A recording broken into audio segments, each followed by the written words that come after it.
बुद्ध आणि त्यांचा धम्म या ग्रंथाचे वाचन. धर्मग्रंथाचे केवळ पठण म्हणजे नवे धर्म. ब्राह्मण ज्ञानावर भर देत असत. त्यांच्या मते ज्ञान हाच प्रारंभ, विद्या हाच अंत.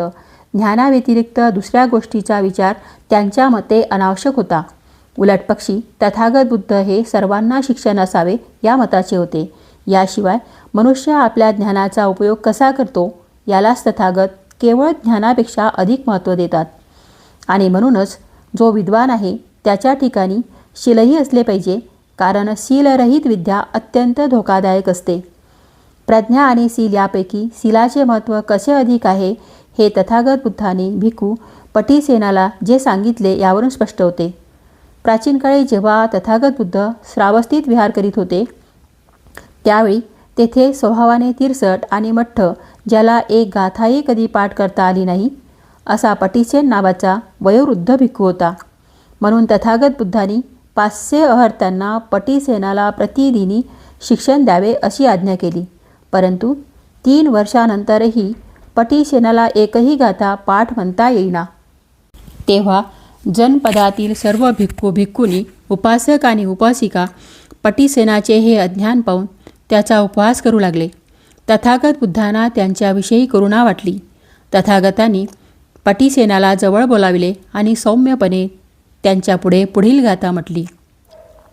जो आपल्या मुखावर संयम करतो, विचारांचा संयम करतो, जो आपल्या देहाने दुसऱ्याला उपद्रव करीत नाही, असा मनुष्य निब्बाण मिळवू शकतो.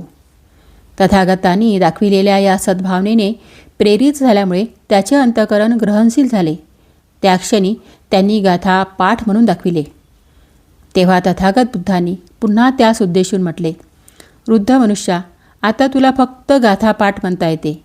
हे जेव्हा लोकांना कळेल तेव्हा लोक तुझा उपहास करू लागतील. म्हणून तुला त्या गाथेचा अर्थ समजावून सांगतो आणि तू तो नीट कान देऊन ऐक. अशी एकूण 10 अकुशल कर्मे की तथागत बुद्धांनी 3 कायिक अकुशल कर्मे, 4 मौखिक अकुशल कर्मे आणि 3 मानसिक अकुशल कर्मे, ज्यांच्या विनाशाने माणसाला निब्बाण साधता येते. बुद्धांनी केलेल्या विवेचनाचा अर्थ त्या भिक्खूंना समजला आणि लवकरच त्यांना अहतपद प्राप्त झाले. या सुमारास एका विहारात 500 भिक्खुनी राहत होत्या. त्यांनी आपल्यापैकी एकीला तथागत बुद्धाकडे पाठवून तिच्यामार्फत बुद्धांना एक धर्मोपदेशक पाठविण्याची विनंती केली. ही विनंती ऐकून तथागत बुद्धांनी त्या वृद्ध पटीसेनाला त्यांच्याकडे पाठविण्याचे ठरविले. या व्यवस्थेची वार्ता त्या भिक्खुनीच्या कानी येताच त्या सर्व हसू लागल्या आणि वृद्ध भिक्खूसमोर गाथाचे पठण उलटे म्हणजे शेवटच्या अक्षरापासून करून त्यांनी त्याला गोंधळात टाकण्याचे आणि लज्जित करण्याचे ठरविले. नंतर दुसऱ्या दिवशी सकाळी सर्व लहान थोर भिक्खुनी पटीसेन येताच त्यांना नमस्कार करण्यासाठी पुढे गेल्या. नमस्कार करीत असता त्या एकमेकांकडे पाहून मिस्किलपणे हसत होत्या. खाली बसल्यावर त्यांनी त्या भिक्खूपुढे अन्न ठेवले. पटीसेनाने भोजन करून हात आणि तोंड धुतल्यावर त्या भिक्खुनींनी त्यांना प्रवचनाला प्रारंभ करण्याची विनंती केली. तेव्हा तो वृद्ध भिक्खू विचारमंचावर जाऊन बसले आणि म्हणाले, भगिनींनो, माझी बुद्धी अल्प आहे, माझे शिक्षण अल्प आहे, मला फक्त एकच गाथा येते. ती म्हणून दाखवून तिचा अर्थ मी तुम्हाला सांगेन. सावधान चित्ताने ऐका आणि त्याचा अर्थ समजून घ्या. तेव्हा भिक्खूंनी ही गाथा शेवटच्या अक्षरापासून उलटी म्हणण्याचा प्रयत्न करू लागल्या. परंतु आश्चर्य हे की त्यांना तोंडसुद्धा उघडता येईना. लज्जित होऊन दुःखाने त्यांनी आपल्या मानाखाली घातल्या. पटीसेनाने ती गाथा म्हटली आणि तथागत बुद्धांनी जशी त्यांना स्पष्ट करून सांगितली होती त्याचप्रमाणे त्याने त्या गाथेचा अर्थ विशद केला. त्या सर्व भिक्खूंनी त्याचे प्रवचन ऐकताच आश्चर्यचकित झाल्या.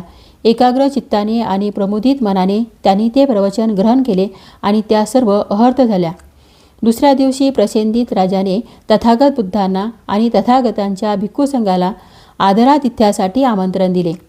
पटीसेनाची चर्या सर्व भिक्खूहून श्रेष्ठ प्रतीची आणि पवित्र दिसते हे ओळखून तथागत बुद्धांनी आपले अन्नदान पात्र त्याच्या हाती देऊन आपल्या मागे येण्याचे सांगितले. परंतु जेव्हा राजवाड्याच्या दारी आले तेव्हा पटीसेनाला ओळखणाऱ्या तेथील द्वारपालाने त्यांना आत जाण्याची मनाई केली आणि म्हटले, ज्याला फक्त एकच गाथा येते अशा भिक्खूसाठी येथे आदरातिथ्याचा समारंभ नाही. चल, चालता हो आणि तुझ्या वरिष्ठांना आत येण्यासाठी जागा दे. तेव्हा पटीसेन राजवाड्याच्या द्वाराबाहेरच बसून राहिले.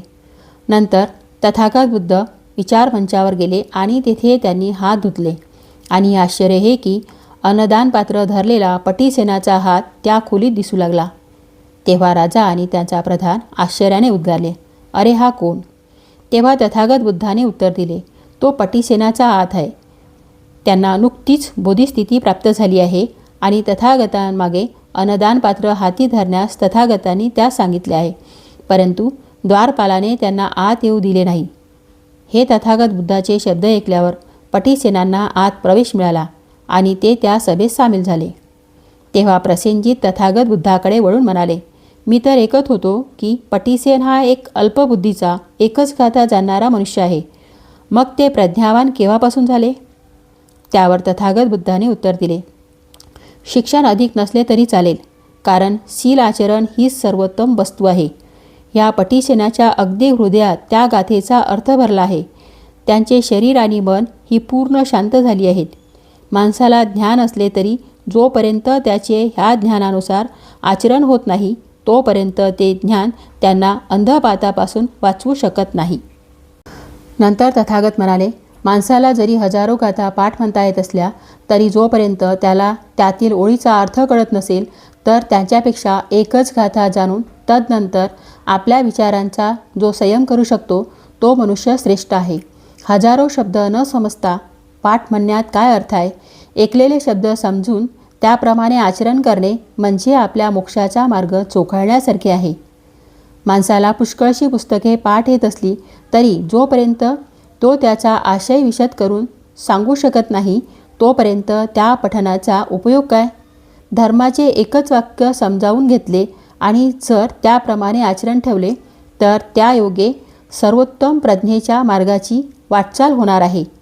तथागत बुद्धांचे हे शब्द ऐकून तेथे जमलेले 200 भिक्खू, राजा, मंत्रीगण हे सर्व आनंदित झाले.